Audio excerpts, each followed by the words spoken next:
There he is. Cool. What's happening? Not much. What's going? Well, it seems like everything's happening all the time nowadays. You should ask what's not happening. Well, we'll get into that. I'll let everybody know who we are first. I'm Kyle Blakely with Mark Waller, and this is the We Have Issues podcast.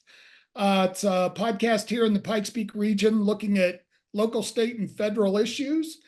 And if you get a chance, what we'd love for you to do is go subscribe to our YouTube channel, because obviously you get to see the video and you get to appreciate us even more.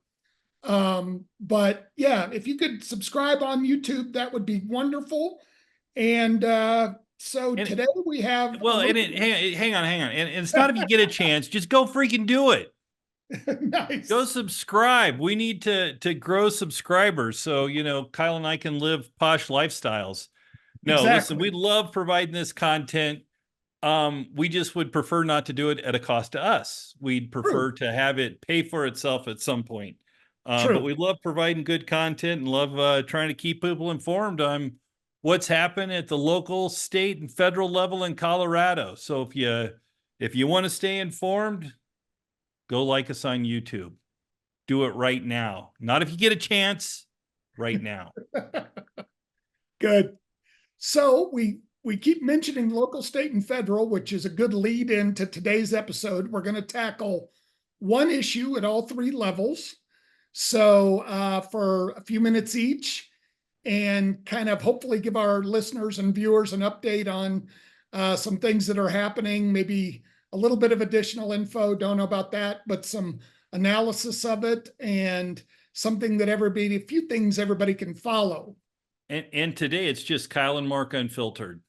Yes. We are not encumbered by any guest that's going to hold us down and bring us back today. So I'm excited about that. No, and actually what we're going to do, we obviously love having guests on the show, but we do plan to do episodes, just Kyle and I, especially when it comes to kind of talking about this, cornucopia of issues instead of one particular issue per episode. The nice thing about not having guests is we are then the smartest people in the room. So, yes, which never happens when we have a guest. Exactly. So we are setting a new precedent there. So especially with liberal Lois last week, huh? How about her as a guest? She knocked it out of the park. I got more compliments on Lois than anything else. Gosh. So she's like 100 years old, liberal from Denver. I mean, just still as freaking sassy as ever. And now I have to go because she agreed to be on her podcast. The exchange was I have to go help her hang laundry on the line. So I'm not looking forward to that. Nice.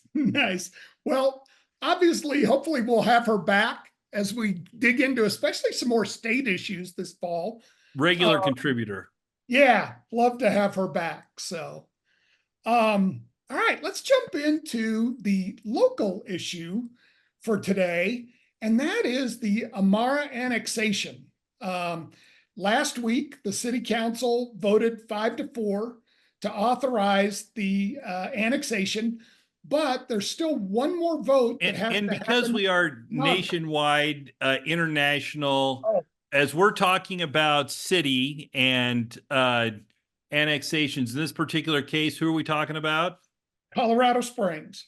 Colorado Springs, our home where we live. I thought maybe you're talking about Palmer Lake, where I live. Yes, might impact you a little bit more. But you would be actually, the issue there will be when you de-annex your property so you can become Wallerville. Yeah, well, and no doubt they're going to kick me out at some point. Tired of hearing me complain about stuff. So they'll just de-annex me on their own. Nice.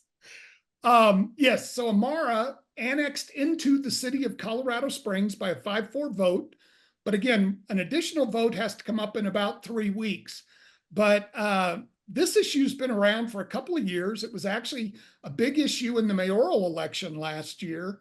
And, at least for another 30 days, I think it's going to be possibly an interesting topic because technically, if somebody overturns their vote, it could still maybe get turned down.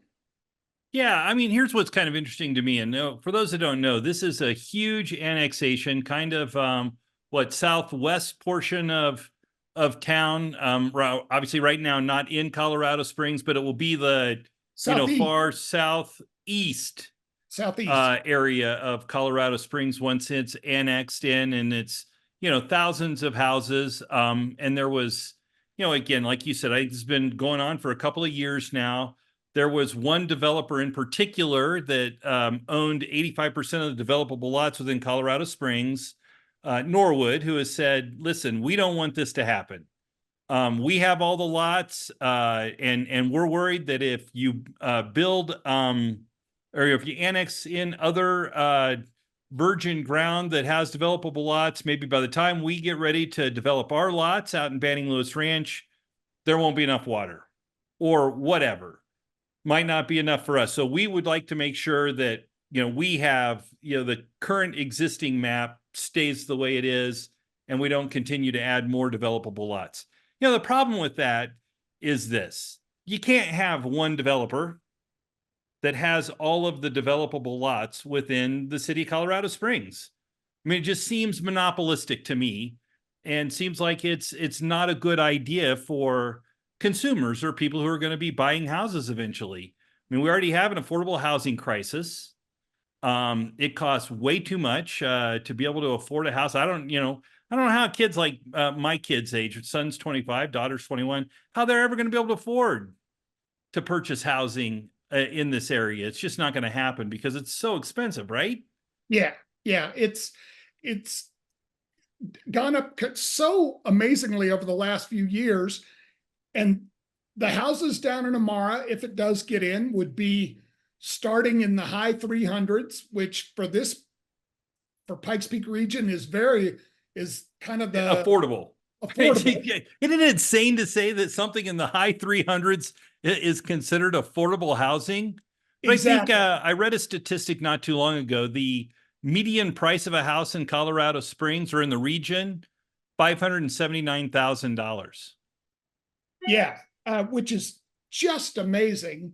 And so again, upper 300s would be very affordable. Now, the first houses may not go on the market for 2 years, so who knows if that'll still be the case by the time they come out of the ground, but hopefully it would be. But you're right. It shouldn't just competition is good regardless of the industry. And so Yes. for more than just that reason, I'm supportive of this annexation. It's in the southeast part of town. It's going to be convenient for military families moving into the region. And I know affordability is a big issue for enlisted officers and, not civilians. Civilians. Yeah. Moving into the region, affordable housing is an issue. So this will be nice for them. I think it does wonders, or is a nice addition to the southeast part of Colorado Springs, which is often overlooked when it comes to development. So I think it really benefits geographically that part of the community, and just all the way around. I mean, again, the headline in the Gazette said a massive development. Yes, it's 3,200 acres, but that's 2%. An additional 2% land for Colorado Springs when it's annexed in. So from that standpoint, I don't think of it as being all that massive, but it'll be about 400 homes a year. It'll take about 20 years to build out. I just think it's a nice addition to the product that's available for home buyers. Well, which is the right kind of development as far as I'm concerned. 400 houses a year, that's manageable. Do you know what's convinced me that this is good for the city of Colorado Springs? What? The opponents and their arguments against it. I mean, 2 years ago, it was water. Yep. We don't have enough water to be able to make this development happen. We're never going to have enough water. It's irresponsible to build something that's going to take so much water. Then all of a sudden, studies come out. The Colorado River's doing great. Reservoirs are in awesome shape. Studies are out there saying, hey, this isn't going to be a problem. And so then it's like, oh shit, the water argument's no longer working. That's been dispelled and disproven. So we better switch to something else. And now all of a sudden it's this flagpole annexation issue. And for those that don't know, I don't know if you know what a flagpole annexation is, Kyle. I've had to learn all about this.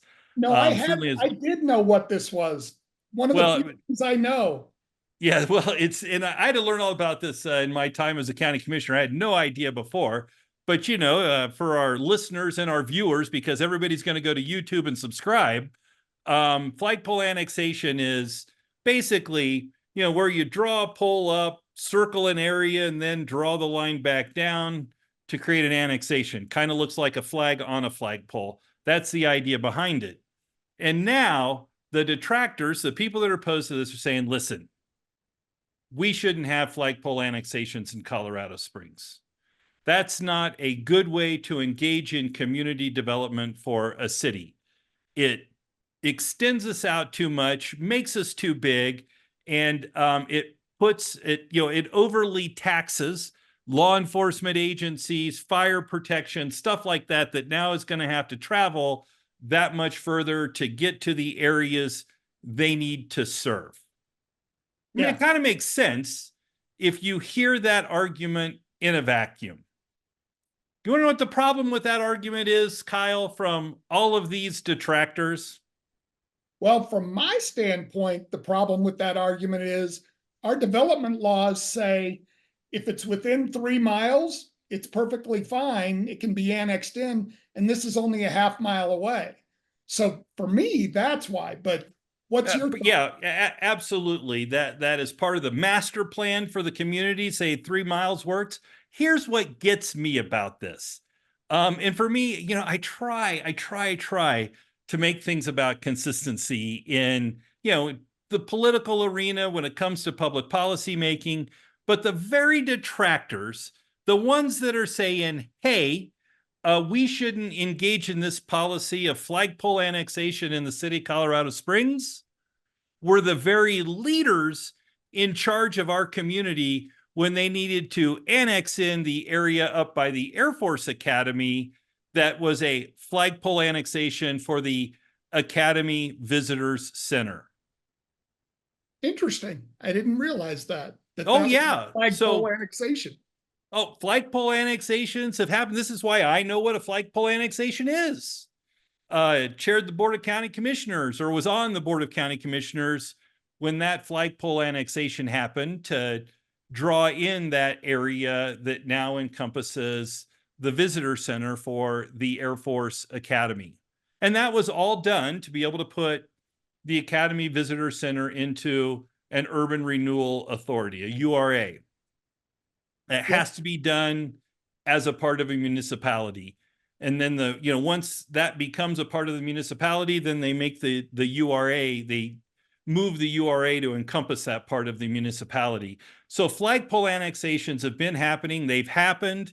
Nobody seemed to be concerned about the fire protection and law enforcement being able to get up to the Air Force Academy Visitor Center and that area up there. But for some reason, I guess when it comes to building houses down in the south part of Colorado Springs and El Paso County area, it's a problem. But just kills me that, we're even talking about this right now. Seems to me, this checks a lot of boxes, solves a lot of problems. We have that, as you talked about earlier, that affordable housing crisis. It's there. We need more houses in this community. We have the resources to be able to provide those houses. It just seems like a smart thing to do. And quite frankly, again, as you said, competition in the marketplace. It's something we need. We can't just have one developer in our community having all the developable lots. I kind of wonder, if this Amara annexation hadn't happened, is there some sort of antitrust litigation that could be brought by the state attorney general's office to, say, hey, you can't engage in this kind of monopolistic behavior in a community? I mean, that's antitrust is there to protect consumers. And if it's consumers in a particular community, I don't know that it matters, right? So I think people haven't looked at this as a potential antitrust issue before, but I think it could have been if this annexation hadn't happened. I didn't think about it from an antitrust standpoint that somebody, I guess, if somebody brought it forward, there'd have to be a legal decision made on it at some level. So that would be kind of interesting to see. But you know, what's interesting to me now that the first vote is passed, normally it seems like on these issues, you have to have two votes. Once the first vote passes, the second vote passes usually. I can't think of a time when it hasn't. But from what I understand, the opposition is fighting pretty hard over the next few weeks to see if they can stop it at the next vote. So I don't know. This may not be done. It's just so frustrating. You alluded to it when we first started talking about this, and the impact this had on the mayoral election. In fact, what was it? The president of city council at the time, Wayne Williams, running for mayor, was very opposed to this Amara annexation and made votes on this annexation ordinance, the one they put in place based on water, which apparently Amara overcame pretty easily. But he ended up losing the mayor's race as a result of that vote. So you wonder if people are thinking about this that are sitting on city council now, like, hey, maybe I shouldn't be bowing to the pressure of the oligarchs in this town. Maybe it should be a little bit more about what's right for the people. Yeah. Well, I know it's not a scientific poll, but the day or two after the vote, with one of their articles, the Gazette had a poll online for people to say whether they agreed with or disagreed with this annexation decision. And 76% of the respondents agreed with it. So again, it's not scientific, but if you're an elected official, you might be looking at that a little bit and saying, hey, this is something the community's behind. So, well, what kind of was interesting to me over that little poll was it seemed to me the Gazette maybe put their thumb on the scales a little bit there too, right? And tried to impact the outcome of the poll. I mean, they had written a bunch of articles, op-eds about why this was a bad thing for our community. They talked about all of the people in the community that didn't support this or had contributed to it. Former Mayor John Suthers doesn't support this annexation. And then, they say don't do it. It shouldn't happen. Passes, then they put the poll. So you would think that, Gazette readers might be swayed by opinions that are written, but it seems like in this circumstance, well, not really. Yeah. Because still 75% of people said, we want this. I just think people realize that it does fall into a more affordable category, and that's good for the community. So I really think that's what it came down to probably for those folks, but we'll keep looking at this over the next few weeks. Surely when they go to the second vote, we'll at least come back with an update on it and see if there's anything else that's interesting about it. But now, well, just real quick, one more point on this. It just sort of drives me crazy, right? We try to attract all of this business to the community. And in particular, down in that area, Amazon. Amazon comes in, we have the final mile facility, then we have the regional distribution facility comes in, 1 million square feet, thousands of people that they employ, brings more jobs to the region, doesn't just employ people here, but it literally brings more people in. And then community leaders are like, well, we don't need to plan for housing. We're bringing thousands of people in because we want to grow the community and bring more jobs to our community, but we don't want to be responsible to house those people. That's what sort of kills me in this discussion. Where's the responsible growth in that? You want to bring all the jobs to the region, but you don't want to bring the housing that needs to go with the people that come for the jobs. Yeah. True. I don't know. Yep. Well, we will keep looking at it. let's move on out a little bit further geographically to the state of Colorado, and something that we've talked a little bit about here and there. But right now, uh, I again, I'm a former Republican, so maybe I can say this more easily. Take a look at the absolute shit show that is the Colorado State Republican Party. Oh my God. I was going to ask you, Kyle. I think you said it all there with shit show. But what is it? I mean, what's your perspective on this? I mean, you look at this as an outsider looking in, what is the other than shit show, what is the word that comes to mind to describe Republicans in Colorado? Well, and again, what's happening with the party in Colorado is part of the reason why 4 years ago I switched my affiliation to unaffiliated. So just the sheer chaos within the party for so long. And, you would think over time that things might settle down and get better. And especially here in Colorado with the huge minority, the huge majority that the Dems have in the House and the Senate, that at some point the Republicans might go, maybe it's our policies or our beliefs or our platform that we might need to tweak to see if we can get some people back on board. And then you look at this with the party, just the party structure itself, and the fact that Dave Williams, the Republican Party, the committee is supposed to support Republican candidates throughout the state. That's not happening. And to the point where yesterday, what might be the voice of reason in Colorado was a post by Lauren Boebert, of all people. That, oh my God, I don't think I would ever use voice of reason and Lauren Boebert in the same sentence. But yeah, so again, it just is so out of control. I got to correct one thing you said there, though. You said they should be supporting Republican candidates, and they're not doing that. Well, the problem is they did it before the primaries happened instead of doing it after the primaries happened, right? I mean, come on. Good point. Good point. Jeez. And the issue we're talking about here, obviously, is there's a group of folks out there, Central Committee members of the state Republican Party, that want to oust Dave Williams as chair. They think that he no longer belongs in this position as chairman of the Republican Party in the state of Colorado. And they think that for a few reasons, right?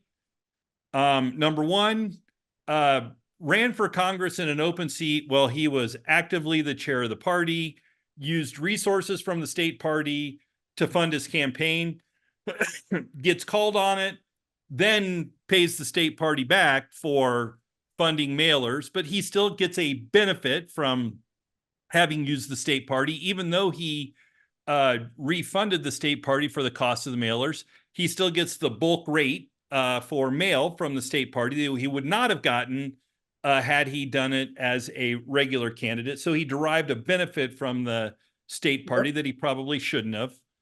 So that's, and most people would say, yeah, that's enough of an issue, right? That's enough of a reason to oust the guy as the state party chair. He's using resources to fund his own campaign instead of making this about Republicans across the board in the state of Colorado. Enough of a reason to get rid of him. No, we need more. Got to have more, but he provides it. Yeah. Which just absolutely kills me with this guy. You know what we're going to do?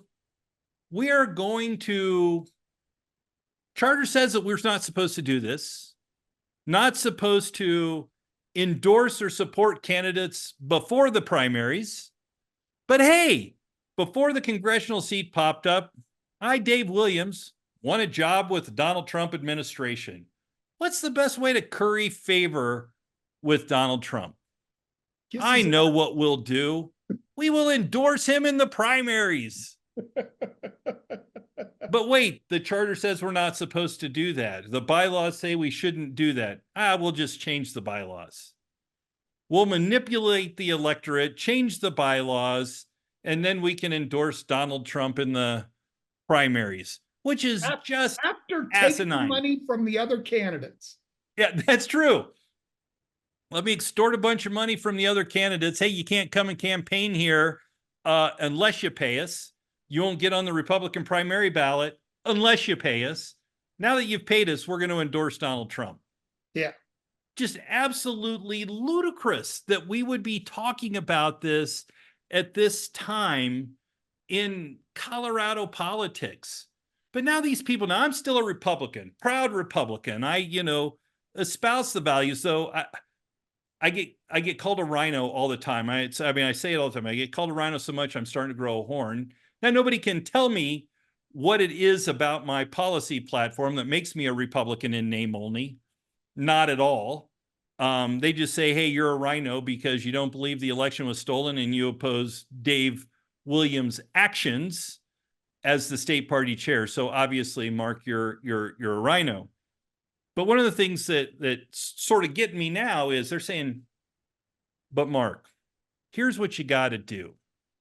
We're through these primaries, and now we need you to support our people. We need you to support, they don't even tell me the folks that have won now, because I don't think they support a lot of the folks that won the primaries.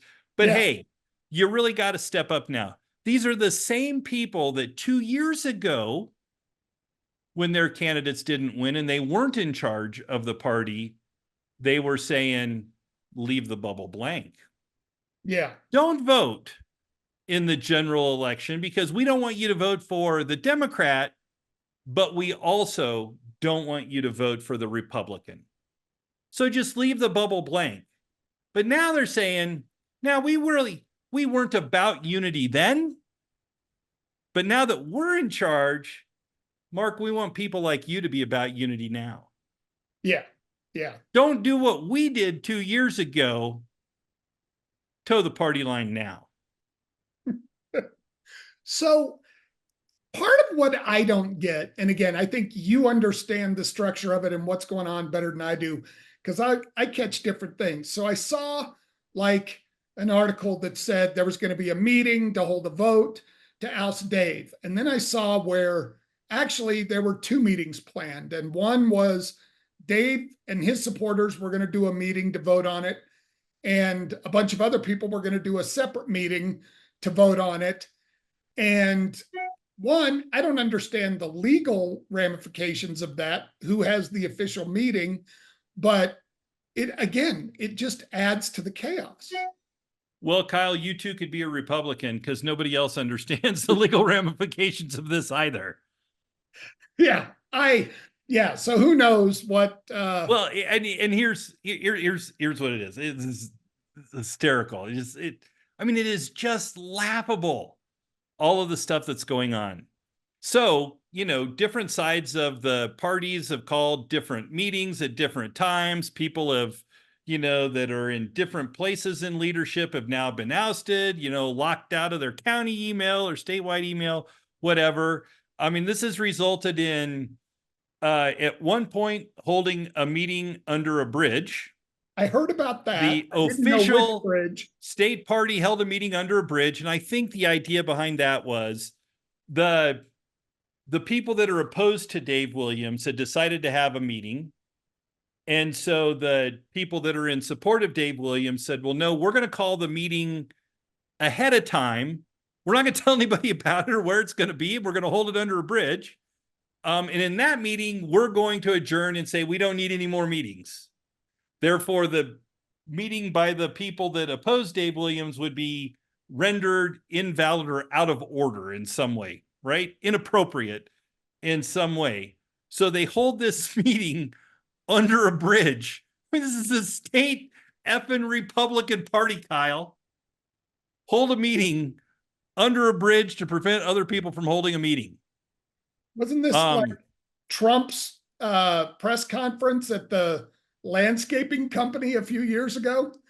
Maybe it was a little bit similar to that. I can't remember what the name of it was again. Oh gosh. Well, but then, so that happens. And then the people that were going to have the other meeting are like, no, not so fast. Your meeting wasn't appropriate. You didn't notice it correctly. You didn't do the things that you were required to do to make it a legal meeting. Why a meeting wouldn't be legal if it was held under a bridge, I don't know. Seems right to me.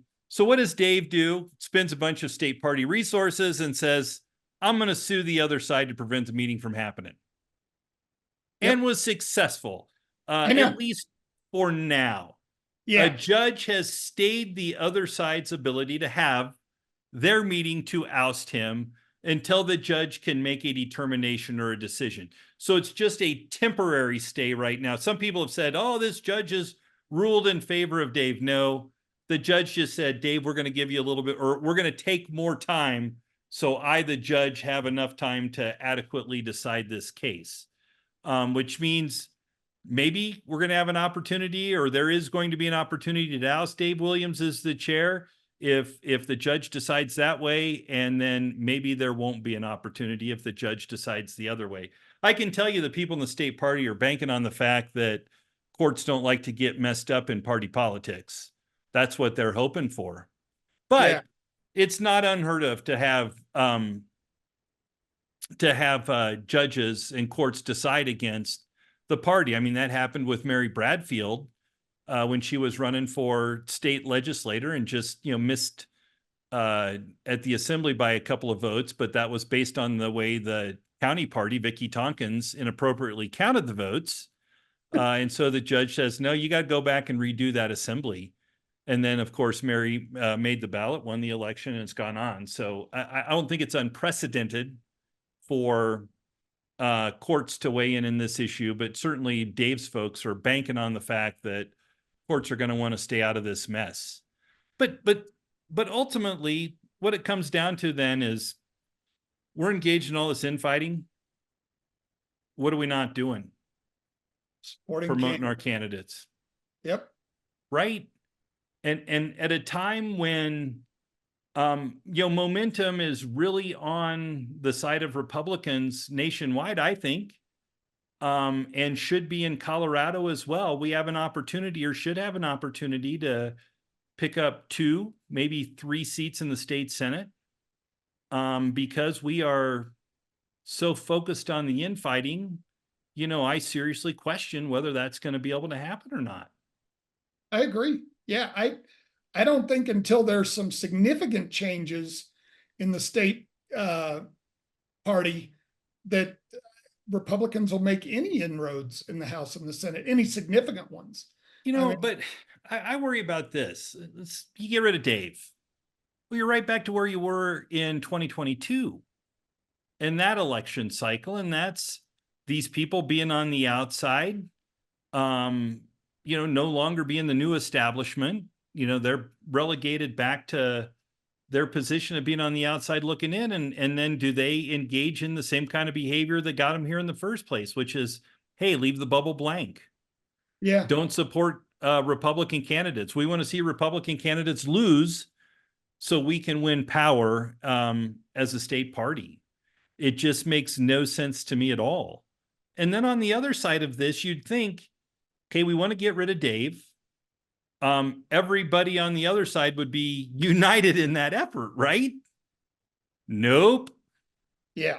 At last count, there are about 5 people that are vying to replace Dave before he's even been removed.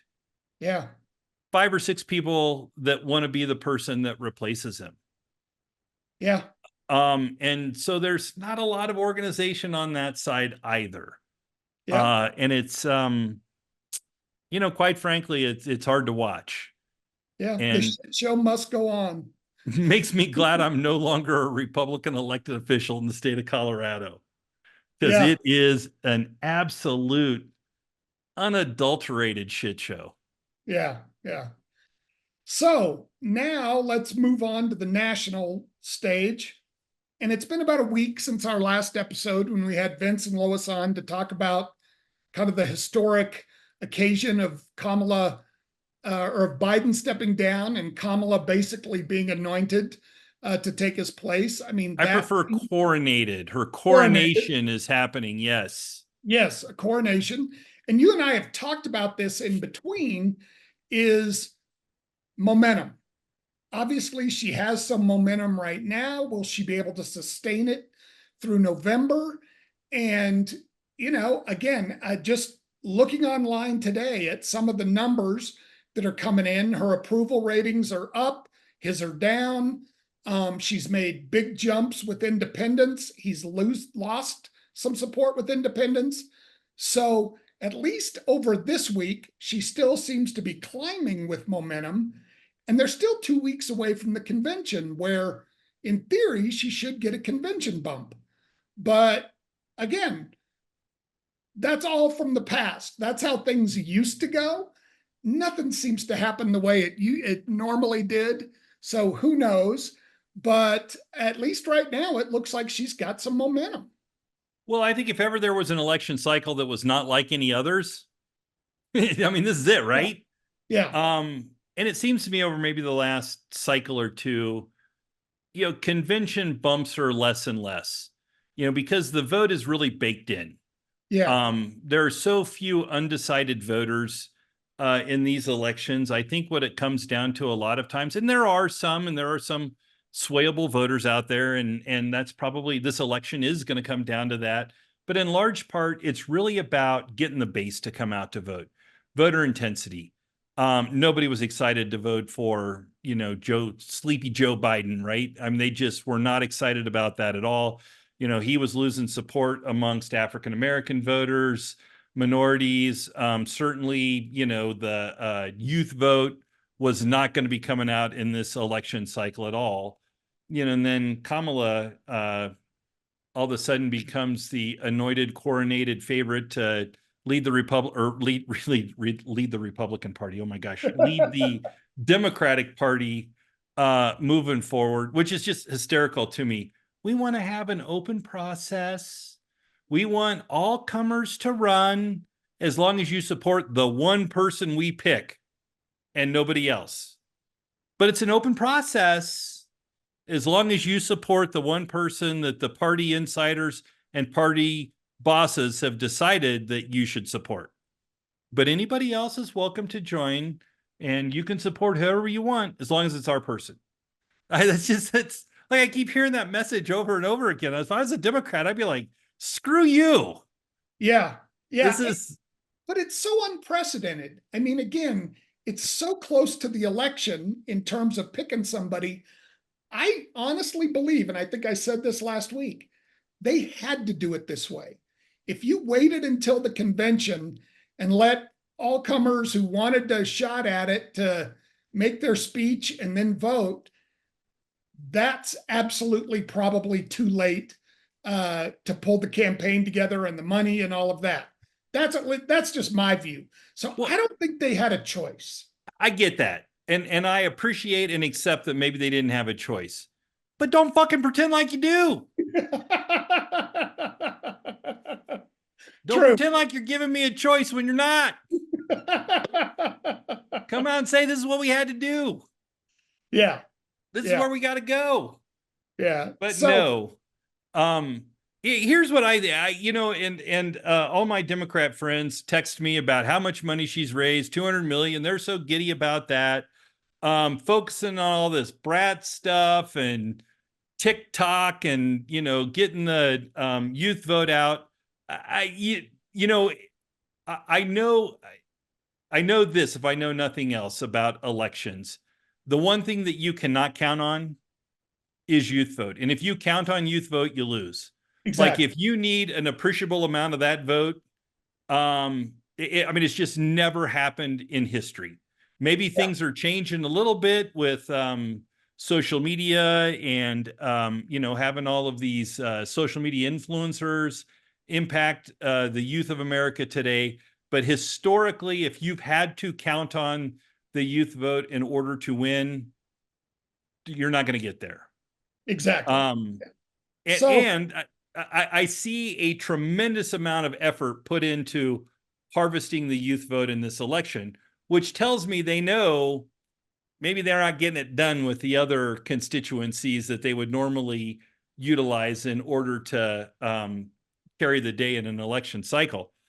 Well, but maybe along those lines, maybe what you were talking about with the vote baked in, the votes baked in with all the 45 plus voters, maybe even 35 plus or whatever.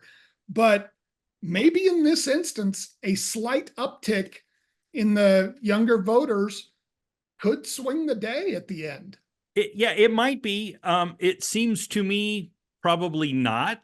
I've maintained this all along. Kamala Harris is never going to be more popular than she is today. And what I mean by that is that, when it comes to ballot initiatives in Colorado, you and I both worked on a lot of ballot initiatives. We always said that, hey, in order for your ballot initiative to pass, it's got to be pulling around 60% at Labor Day. Yep. And the reason for that is it's never going to be more popular than it is at that point before the other side, the opposite side, starts trying to define it. And typically what happens, you have a ballot initiative. Hey, this is polling pretty good. And then all of a sudden the opposition comes in and starts undermining it, and it does nothing but then erode until you get to election day. And the idea is you want to have enough support that as that support erodes, you still have enough to get across the finish line on election day. I sort of feel that same thing about Harris in this election cycle.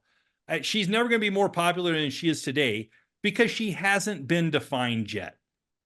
Nobody has gone after. She just has this initial bump coming in of popularity because she is the new savior that's going to save the day for the Democrats. But really, they haven't started, defining her or trying to erode her support from the other side. I think it's starting to happen now. For example, I think, she's the anointed successor. She's been coronated as the nominee. People don't realize one of the literally more liberal than Bernie Sanders. And also, well, wait a second. Maybe that gives me a little bit of pause to think about this. Maybe I'm not excited. Maybe I am going to stay home now. I don't know. Maybe she isn't the great choice I thought she was going to be. Yeah, I don't think there's any of that that's stuck at this point. So now, I don't think it's really started yet, though. I think it's coming. Well, I think I don't know. Like you said, I think it's starting. I think they're trying to see if a few things might stick a little bit, and don't know if they've gotten to that message yet. But again, I think, to me, Dem convention is in about mid-August, I think. Give it 2 weeks after that. I think Labor Day, if she's still trending up or holding steady at Labor Day, I think she's got a good chance. If she's taken a big drop come Labor Day, I think it's going to be a lot tougher. See, I think if she's even taken a little bit of a drop, because I don't think she's there now. She's starting to pull ahead in some of the battleground states, but it's still pretty close everywhere across the board. It's not like she has a substantial lead anywhere. Yeah. In fact, I think when it comes to the popular vote, I think she's got maybe a 1-point advantage right now. And all the data says if Trump gets 47% of the popular vote, and based on how that's going to end up playing out with third-party candidates as a part of this, he's probably going to win the Electoral College in a bit of a landslide, have over 300 Electoral College votes. And I think the map is a lot tougher for her. And I think that she actually, if again, trending from previous election cycles holds, she's going to have to win the popular vote by, 2, maybe 3 points in order to win the Electoral College. Yeah. I think that's something people haven't paid a lot of attention to, but it comes down to the battleground states. Yeah. And that's really, where it's going to happen. Now, I'm curious to know your thoughts on that. VP pick, is that going to matter? I think it does. So from what I've seen, Mark Kelly, Josh Shapiro, and Pete Buttigieg are the 3 finalists for, the last 3 guys for the VP race. I still think, and I said this a week ago, Shapiro guarantees Pennsylvania, and the Dems can't win the White House without Pennsylvania, probably. So to me, that's big. And I don't know if they're polling right now to figure it out. But now, if Mayor Pete can give them Pennsylvania and some of the other states, yeah, then I think there's a chance. But if Pennsylvania's as critical as they're making it sound, I think it's Shapiro. Yeah, I see. I don't buy it. I just don't buy it. And I get the logic and I understand it. And I think it makes sense. Unfortunately, sometimes the electorate doesn't.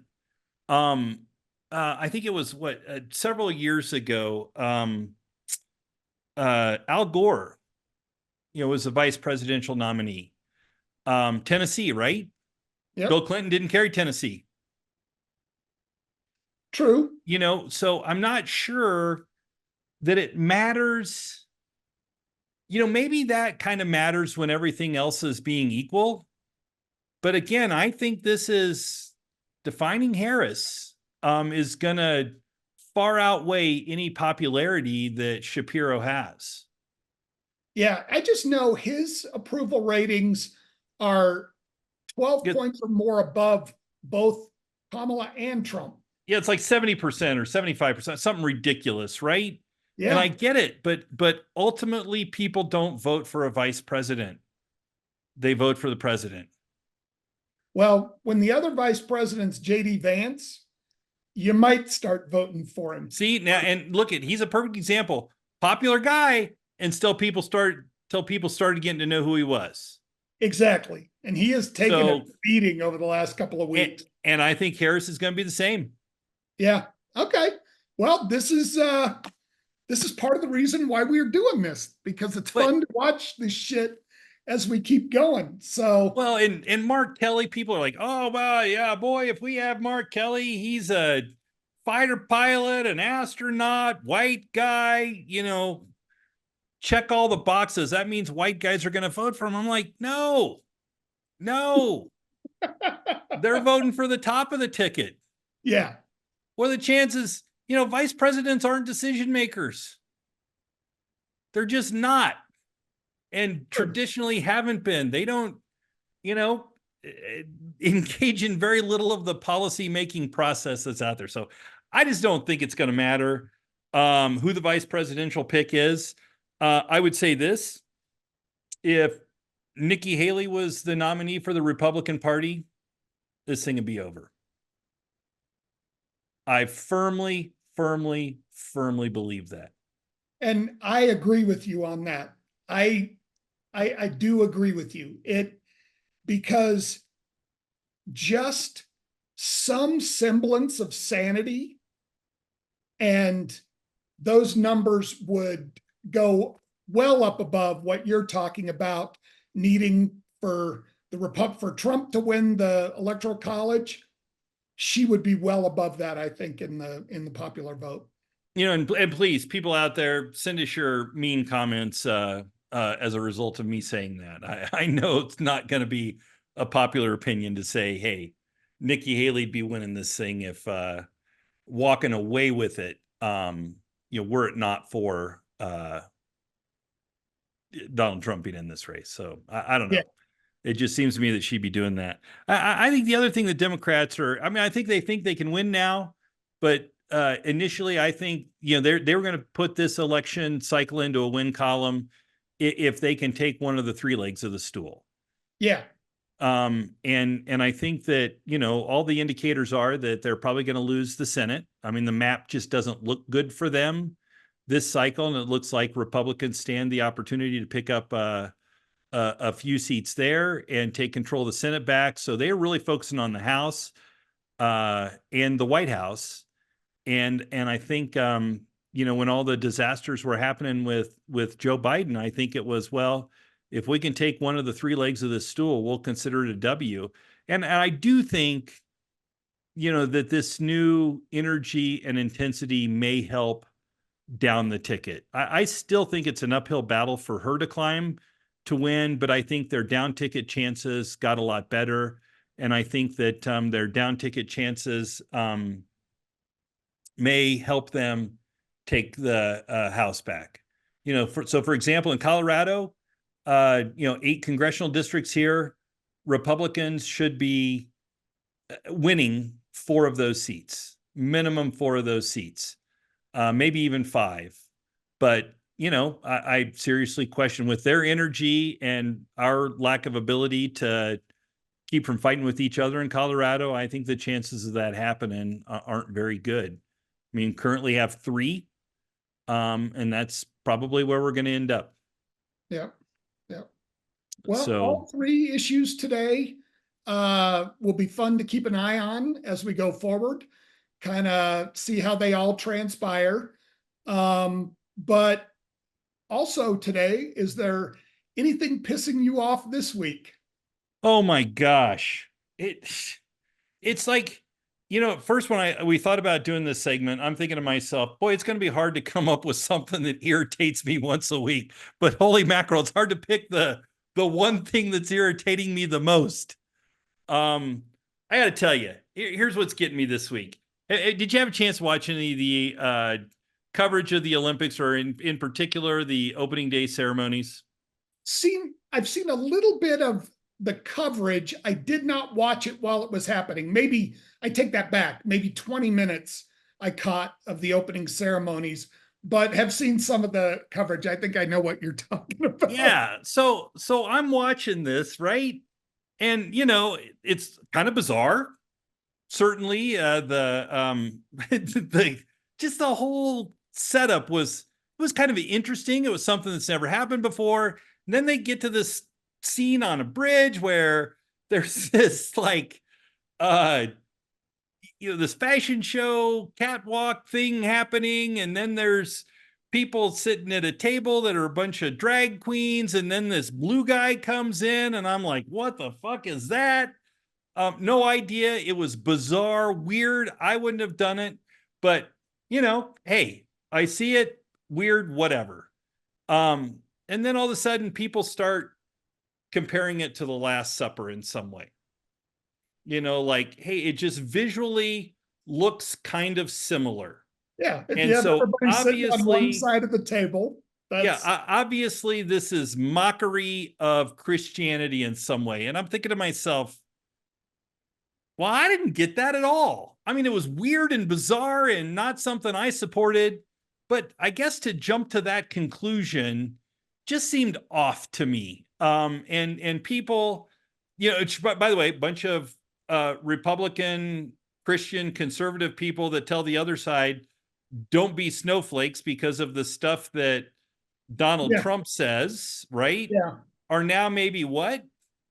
Kind of being a bit of a snowflake. And I get that, there's been Christian persecution over time, and something I'm sensitive to as a Christian myself, but certainly not what I saw when I was watching this. And then, this whole hoopla blows up. And of course, with social media now, and you're able to marry the picture up together, holy shit, it takes on a life of its own.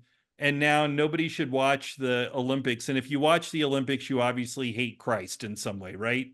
Yeah.